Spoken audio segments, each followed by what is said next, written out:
This is your brain. Michael Jackson was one of the biggest stars ever, but he never managed to break into Hollywood films. So why was that? Well, it wasn't for lack of trying. Michael Jackson's only feature film role was as the Scarecrow in the film The Wiz, which came in 1978 and was before the release of Off the Wall, which massively established him as a solo artist. Aside from that, a lot of his roles were in music videos or playing versions of himself in videos that kind of normally accompanied albums.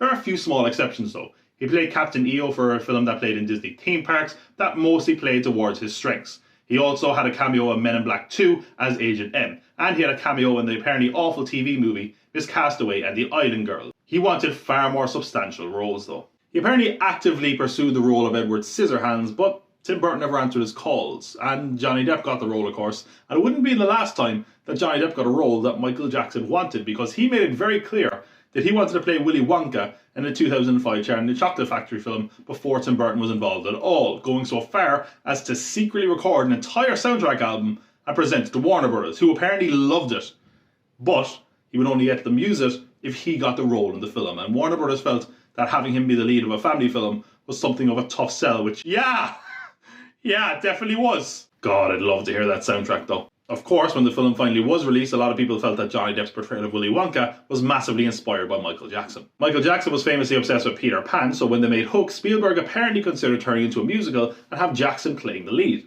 But, despite showing initial interest, Michael Jackson had no interest in playing an adult version of Pan who couldn't remember his past. He wanted and discussed the role of Jar Jar Binks with George Lucas, however Jackson wanted to play it using prosthetics and makeup, whereas George Lucas wanted it to be a digital effect. The part went to Ahmed Best, who thinks that George Lucas didn't want to give him the part anyway because he'd overshadow the movie. When Marvel filed for bankruptcy in 1996, he tried to buy them primarily with the goal of making himself Spider-Man in the Spider-Man movie. He also wanted to play the role of Professor X in the X-Men movie, going so far as to approach Fox and plead his case, which prompted producer Lauren Schuler Donner to say, "Do you know Xavier is an older white guy?" Guess who was going to go the makeup route again? He was so busy throughout the 80s he didn't really have the time to dedicate to filmmaking and acting like he perhaps would have wanted.